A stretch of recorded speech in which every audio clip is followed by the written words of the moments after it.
Hey, deserving listeners, 90 Day Fiancé, the other way. Let's watch. Of course, Deavan doesn't trust me now because I quit the job. I think Deavan, she worried too much for everything. But I'm very positive person.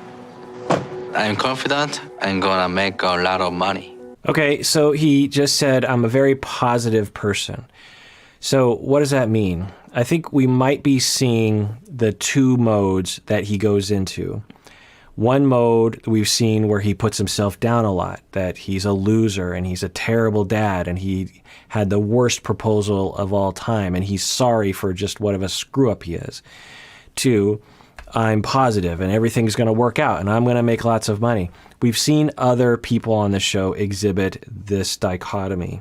Now, I don't know if I'm accurate about Jihoon's personality in this way, but if I was, the hypothesis that I would investigate is early trauma, relational trauma regarding how successful or how competent he is, how good he is as a person. So when you're very young, you will have this dichotomy. It's not uncommon for a 4-year-old to have this dichotomy of, I'm the best, I'm the fastest boy on the playground, and I can do anything. And then something bad will happen, and they will fall into a pit of despair, and no one likes me, everyone hates me. And that's normal. 4-year-olds will have those swings, right?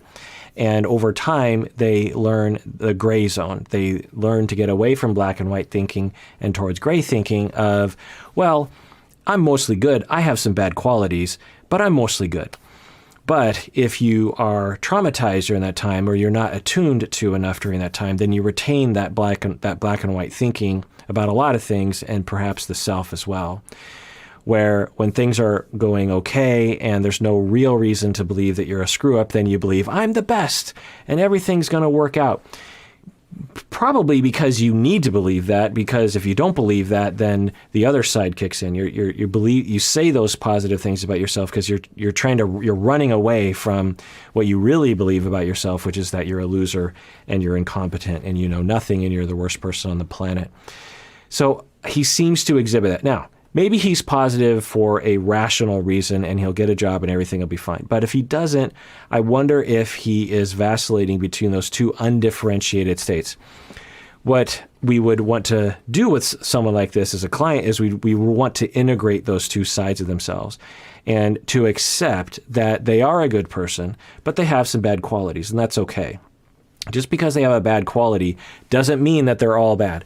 And just because things are going well doesn't mean that they're all good. That they're mostly good with a couple bad qualities, and they have to be realistic about that, to be able to accept that, yep, I have some bad qualities, and that's okay because of the 97% of me that is good or neutral.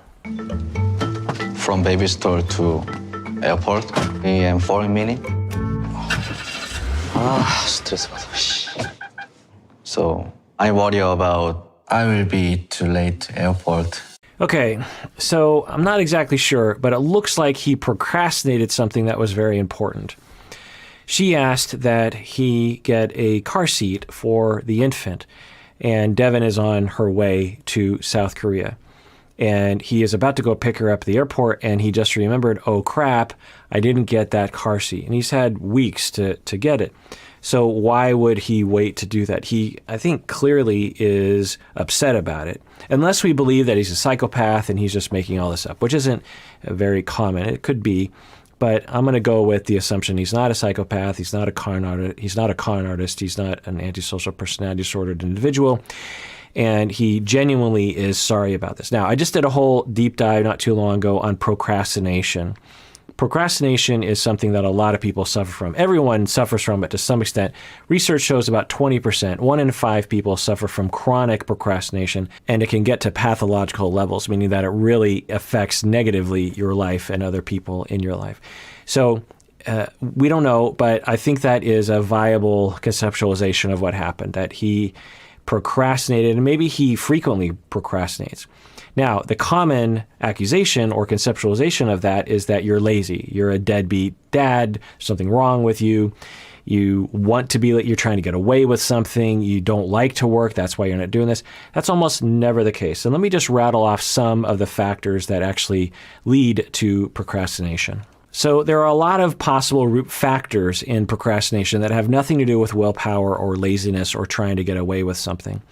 We have perfectionism. We have traumas regarding responsibility. We have depression, anxiety. We have personality disorders like avoidant personality or dependent personality. And I've done whole deep dives on those as well, available to patrons only, by the way. And we have a number of different other factors that research shows and that I have found clinically. I've treated a lot of people with problems of procrastination, irrational beliefs, poor time management, this kind of thing. So if I was to take what I know about Jihoon thus far, which is actually pretty minimal, and take a guess as to what factors are playing into his procrastination, I would venture to say that it is either avoidant or dependent personality spectrum. Though these two personality disorders are pretty similar anyway. Again, I talked about these two personality disorders in detail for hours, deep dives that are available when you become a patron of the podcast. Avoidant personality in general is this deep schema that there's something wrong with you. It's almost like a severe form of social anxiety where you're not just socially anxious, you actually believe that there's something deeply wrong with you and everyone else can see it, whether it's awkwardness or the way you look or something like this. And it's due to early childhood issues. The other personality disorder, this is really similar, is dependent personality. And in common layperson language, they'll use the word codependent, which is actually not the accurate term. And I hear clinicians using the word codependent, which drives me nuts because codependent is a very specific word for people who are codependent on a substance. You have someone who is an alcoholic, and then they're dependent on alcohol, and then you have the codependent. They are the co-pilot in the dependency. That's all that it means. And there's a set of behaviors that are kind of loosely associated with this codependency. In the same way, you can't really generalize that well about the dependent person on the substance. You can't really generalize a lot about the codependent. But for whatever reason, among the lay people and among some clinicians, they will say codependent when they're actually meaning dependent personality disorder. This is something that we've been talking about for decades. Over 100 years, we have been talking about dependent personality disorder. For whatever reason, no one knows about it, or no one talks about it, including clinicians, which I, in my little rant right here, am trying to dispel. So the next time you use the word codependent, try to say dependent personality spectrum, particularly if you are a clinician. But anyway, so with dependent personality, the traumas there and the schemas that are developed early in life is I cannot do things on my own. I will fail. I need someone else to tell me what to do. So not only am I a failure and not only am I incompetent, but I need to keep this person very close to me. Otherwise, I will fail and some very terrible things will happen to me. And you can retain this perspective, this distortion, which personality disorders are typified by, till the day you die. You're just like, yep, I'm completely incompetent, even though the person can achieve things. So he exhibits some dependent personality spectrum. I cannot diagnose him with it based on the little bit that we've seen. But if we were to go off this hypothesis, what points towards this? Well, one is I suppose you could say he still lives with his parents, but I think he's 22. He's pretty young, so that's not unusual, particularly in Korea, by the way. From what I understand, it's extremely common to live with your parents, maybe even your entire life, because that's what everyone else is doing. You save on money. You can pool your resources together. It's not stigmatized like it is in the United States. So that's not a sign, him living with his parents. But he also tends to really beat himself up, which dependent people and avoidant personality disorder people will do because of these schemas of incompetence. They just believe there's just something deeply wrong with them. And they might emphasize their incompetence to others so that other people will take care of them. They have learned over time that if they act competent, if they act like they know what they're doing, then people take their hands off the wheel and let you do things on your own. but they're terrified of that. I don't know if Jihoon is in this category. And so they have to signal all the time that they're incompetent. They have to signal all the time, look at me, look at me, look at me, look how incompetent I am, look how I'm screwing this up. I need you, make sure you don't leave me. And it keeps the dependent on individual person with their hands on the wheel. Is that the parents? Is he trying to socialize Deavan to be in that position? I'm not really quite sure. But we're talking about procrastination.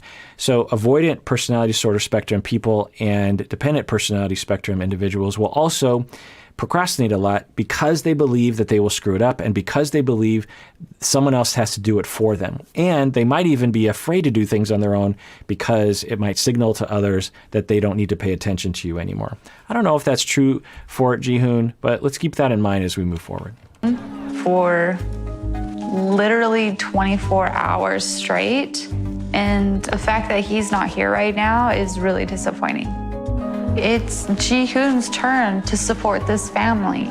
So this is one of the effects of dependent personality that I don't know if he suffers from it. There'd be no way for me to know. When I assess people for personality disorders, I assess them for weeks, if not months. And they're willing to talk with me, and I can work collaboratively with them on the diagnosis and the schemas. But I will say that people who have dependent personality will disappoint people a lot in that they will procrastinate, they will trip over their own feet. So if we go off this hypothesis, let's say that Jihoon suffers from some schema along these lines. And he knew he really, really wants Jihoon, or he really, really wants Deavan to love him. And he knows that he needs to get a car seat. That's like one of the only things he needs to get a job. He needs to get a car seat. And so every day he wakes up and that enters his mind. Okay, got to get a job, got to get a car seat. But then if he has the schema of, I'm going to screw this up, I'm going to make a mistake, I am incompetent, I can't do things on my own, I'm a failure, then all that weight causes people to avoid. There's, I can't, or they'll signal to other people like, maybe you should do it for me, and then they don't do it. And then day after day that happens until the very moment when she's about to land. And suddenly he's like, oh, she's going to hate me that I don't get the car seat. Then he runs off and he's under the gun in terms of a deadline. He gets the car seat, but he's late now. So not only is he late, but there's a chance that he got the wrong car seat because presumably he didn't send her a picture like, is this the car seat that you need? And I'm worried that he's going to disappoint her and she is going to interpret it as he doesn't love her. And that's a natural belief. But I don't think that that's the case. I think at least the way he comes across, I think he genuinely loves Deavan. I think he genuinely wants to be a father to the two children. He was very sweet with Taeyoung. So I'm worried that he's going to screw things up. She's going to interpret it as he is a lazy deadbeat person who doesn't put enough effort into things and doesn't love her enough. And that is going to cause him to decompensate and say, I'm a failure. Look at me. I'm terribly sorry. I'm a terrible father. I'm a terrible husband. And he'll fall into that abyss.